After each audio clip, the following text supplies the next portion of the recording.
स्वागत है आपका हॉर्नबिल टीवी भारत पे। मैं हूँ आपकी एंकर के खजानिया सुलो। जम्मू कश्मीर विधानसभा चुनाव 2024 के लिए 18 सितंबर से शुरू होने वाले पहले चरण के मतदान के साथ शुरू हो गए हैं। कश्मीर की 16 और जम्मू की 8 सीटों समेत 24 विधानसभा क्षेत्रों में सुबह 7 बजे से लेकर शाम 6 बजे तक मतदान होगा।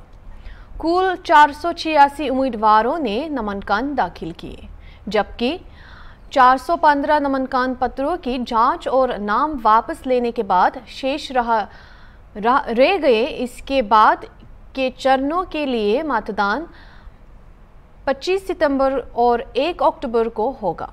नेशनल कॉन्फ्रेंस के उमर अब्दुल्ला सहित प्रमुख राजनीतिक हस्तियों ने अपनी पार्टी की संभावनाओं के बारे में आशावाद व्यक्त किया है, जबकि भाजपा उम्मीदवारों ने कुल मिलाकर शांतिपूर्ण मतदान की रिपोर्ट की है।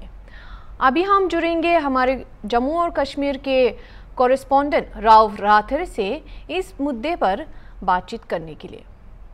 राव, हेलो राव जी, आपको सुनाई दे रहा है?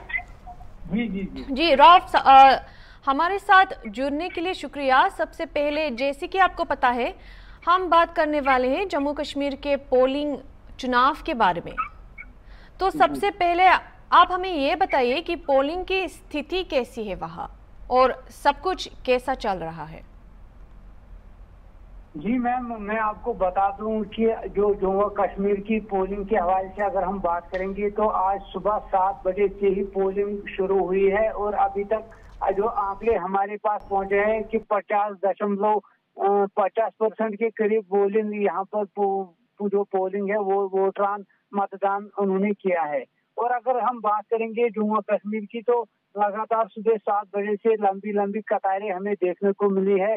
चाहे हम अनंतनाग की बात करेंगे या कुलगाम की बात करेंगे तो काफी सारे वोटरान जो है वो आज सुबह सवेरे ही अपने घरों से निकले और उन्होंने अपने वोट का मतदान किया और अपने पसंदीदा उम्मीदवारों के हक में उन्होंने वोट डाले हैं। जी, आज से फर्स्ट फेज शुरू हो चुकी है और प्राइम मिनिस्टर मोदी श्रीनगर आने वाले थे। इसको लेकर लोगों का मूड कैसा है?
जी राव जी, क्या आप हमें सुन सकते हैं? जी, टेक्निकल इशू की वजह से शायद लाइन डिस्कनेक्ट हो गया होगा।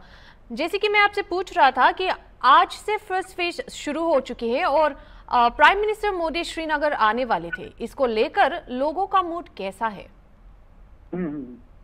जी मैम, आपको ये भी बताता चलूं कि लगातार अगर हम बात करेंगे तो इससे पहले जो कांग्रेस के बड़े दिग्गज नेता है वो भी जम्मू कश्मीर पहुंचे हैं।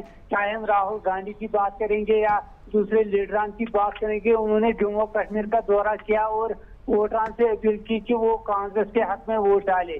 तो अगर आज की बात करेंगे तो भाजपा के भी कैंडिडेट यहाँ उस मैदान में है, तो उनके लिए जाहिर सी बात है कि भारतीय जनता पार्टी के जो पीएम नरेंद्र मोदी जी है वो जम्मू कश्मीर आ रहे हैं, क्योंकि वो भी अपनी तरफ वोटरान को राग़िब करेंगे कि भारतीय जनता पार्टी के हक में वो वोट डाले। अगर दूसरी तरफ हम बात करेंगे तो भारतीय जनता पार्टी लगातार ये दावे कर रही है कि अब की बात जो होगा जम्मू कश्मीर में भाजपा की सरकार बनेगी, लेकिन स्थिति यहाँ तब देखने को जब 8 तारीख को सामने नताइज है वो सामने आएंगे, तब 8 तारीख को पता चलेगा कि किसकी सरकार बनेगी, क्या गठबंधन सरकार बनेगी, क्या भाजपा की सरकार बनेगी, ये तो आने वाले 8 तारीख को पता चलेगा। जी मैम।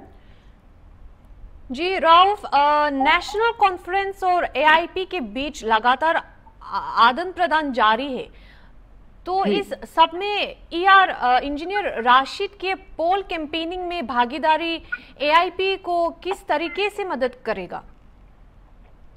जी मैम, ये भी आपको बताता चलूं कि एक तरफ इंजीनियर रशीद की पार्टी है एआईपी अवामी इतिहाद पार्टी, और दूसरी तरफ वहाँ पर मैदान में नेशनल कॉन्फ्रेंस है। तो जाहिर सी बात है जब से इंजीनियर रशीद जेल से उनको जमानत मिली है तो उन्होंने बड़े पैमाने पर कैंपेन चलाई है, और जाहिर सी बात है उनको काफी सपोर्ट भी मिल रहा है।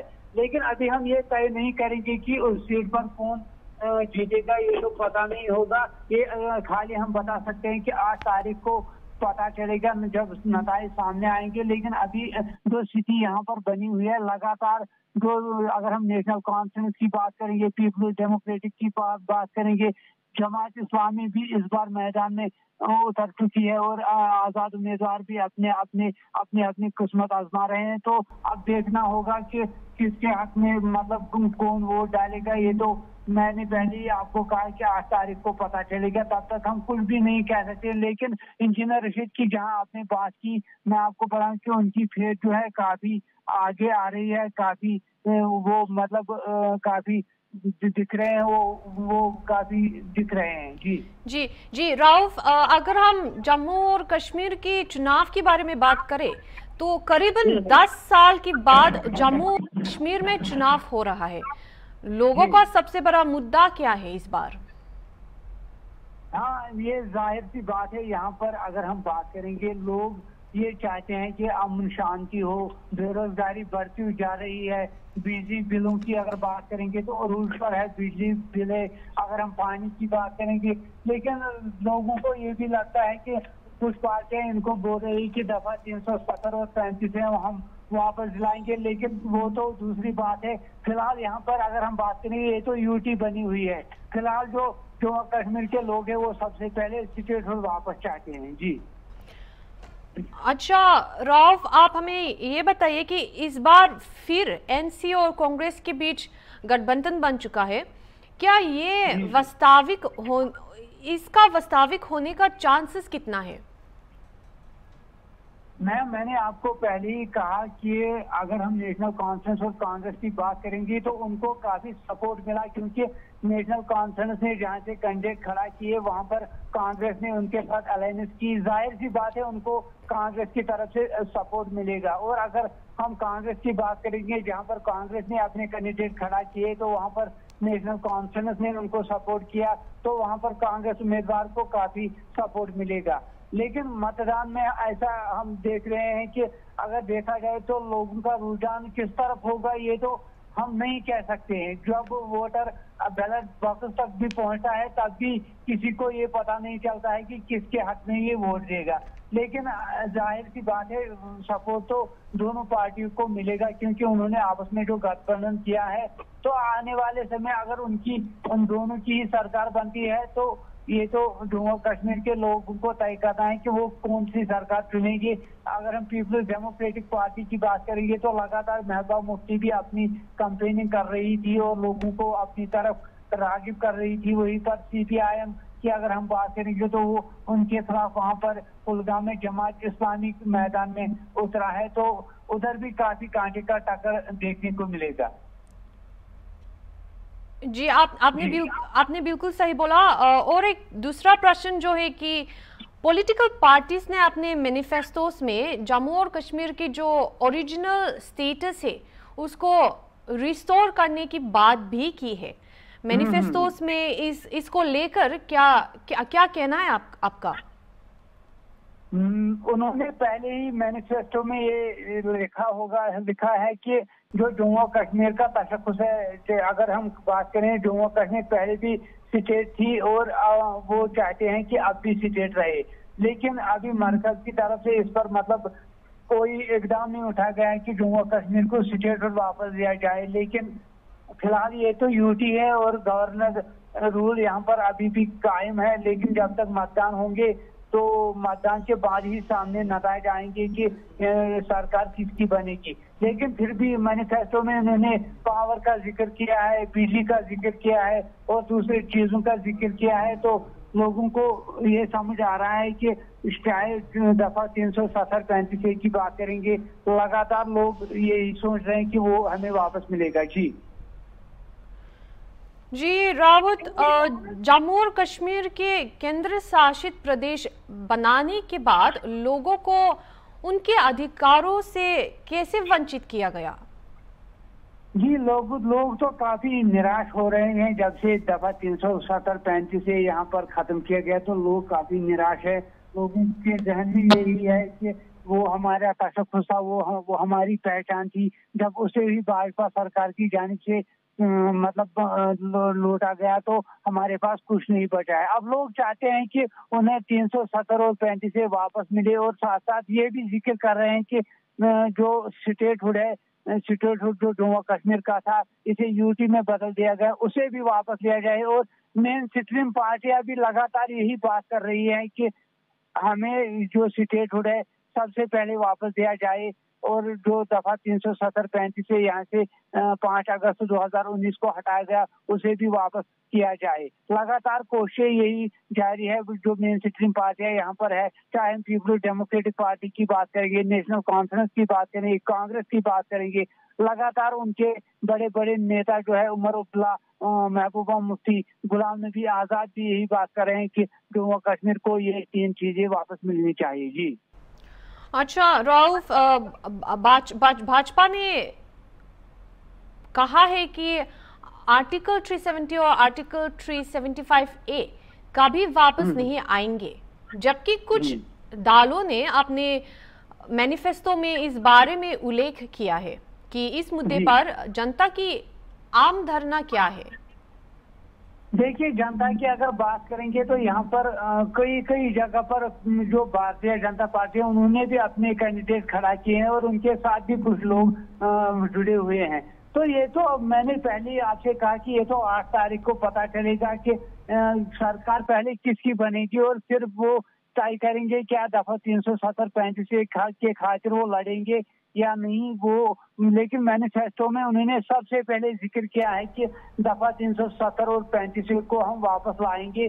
तो पिछले दिनों की बात करेंगे, उमर अब्दुल्ला से हमने बात की तो जब उनसे पूछा गया कि दफा 370 और 35 से जो है भारतीय जनता पार्टी ने कहा है कि वो कभी वापस नहीं आएगा, लेकिन उसके बदले उमर अब्दुल्ला ने ये साफ जवाब दिया है कि ये किसी खुदा ने तो बात नहीं की, अलबत्ता ये इंसान की बात है, ये हम कुछ भी कर सकते हैं, हम इसके लिए लड़ेंगे और लड़ने के लिए हमेशा तैयार रहेंगे। जी अच्छा राव, मैं एक आखिरी सवाल आपसे पूछना चाहूंगी कि 2019 में आर्टिकल 370 को निरस्त करने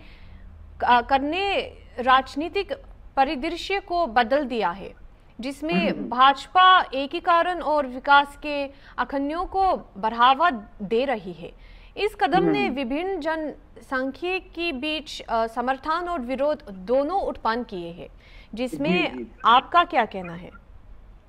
जी मैम, मैं आपसे पहले भी कह चुका हूं कि जो दफा 370 और 35A था, ये तो जम्मू और कश्मीर का तशख्खुस था।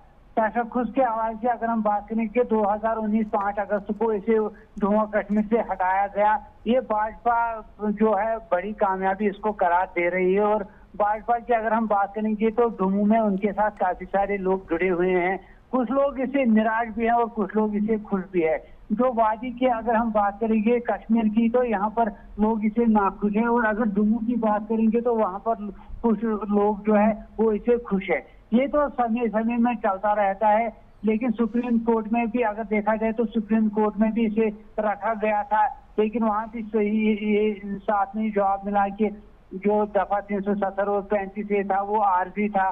लेकिन अब जो मेन सिटिंग पार्टियां हैं वो लगातार ये कोशिश कर रही है और लोगों से ये कह रही है कि दफा 370 और 35 के हवाले से हम लगातार कोशिश करेंगे, जद्दोजहद जारी रखेंगे। लेकिन सबसे पहले जो अवलीन तरजीह इन्होंने दी है वो इन्होंने स्टेटहुड के हवाले से दी है कि जो स्टेटहुड है जम्मू और कश्मीर का उसे वापस दिया जाए और यूटी में जो है इसे तब्दील किया गया था उसे फिर से हटाया जाए और इसे लगातार रियासत बनाई जाए। शुक्रिया रऊफ हमारे साथ जुड़ने के लिए और इस मुद्दे पर बातचीत करने के लिए। अब इसी तरह हमें अपडेट्स देते रहिए। दूसरी खबर की ओर चलते हैं, जहां उत्तर प्रदेश के मुजफ्फरनगर जिले से लाव जिहाद का एक और कथित मामला सामने आया है। खबर है कि अल्पसंख्यक समुदाय के एक युवक ने दिल्ली की एक महिला का कथित तौर पर 3 साल तक यौन शोषण किया और उसका धर्म परिवर्तन कर मुजफ्फरनगर के युवक की पहचान आदिल के रूप में हुई है। बताया जा रहा है कि महिला का यौन शोषण उन्होंने किया और महिला ने मुजफ्फरनगर पुलिस से संपर्क किया। पुलिस ने मामला दर्ज कर उसकी गिरफ्तारी के प्रयास शुरू कर दी है। इतना ही नहीं बल्कि ये भी आरोप है कि आरोपी ने महिला को उसकी अश्लील तस्वीरें प्रसारित करने की धमकी दी। इसके अलावा वो कथित तौर पर गर्भवती हो गई, लेकिन आदिल ने उसे दिल्ली से बुदाना ले आया जहां उसने उसे गर्भपात के लिए मजबूर किया। कल दिनांक 16 सितंबर को थाना बुढ़ाना पर एक तहरीर प्राप्त हुई थी। पीड़िता जो हैं दिल्ली की रहने वाली हैं, उनका अपने पति से कुछ विवाद चल रहा था। इसी बीच एक बुढ़ाना का रहने वाला युवक आदिल, वो उस महिला को 2021 में दिल्ली में मिलता है। अपने आप को अपना नाम वो एक आयुष गुज्जर इसमें अपने आप को अपना नाम बताता है और नाम बताकर अपने आप को वकील बताता है। उसको उसके पति के साथ चल रहे विवाद में हेल्प करने के लिए उसको झांसा देता है और लगभग 3 साल तक उसके साथ संबंध बनाता है, उसके साथ रिलेशन बनाता है। पिछले वर्ष महिला को एक ज्ञात भी हो गया था कि उसका असली नाम आदिल है, वो मुस्लिम है और वो पहले से शादीशुदा है। उनका आपस में कुछ विवाद भी हुआ, जिसके बाद भी उनके आपस में उसने उसके साथ रिलेशन बनाए हैं।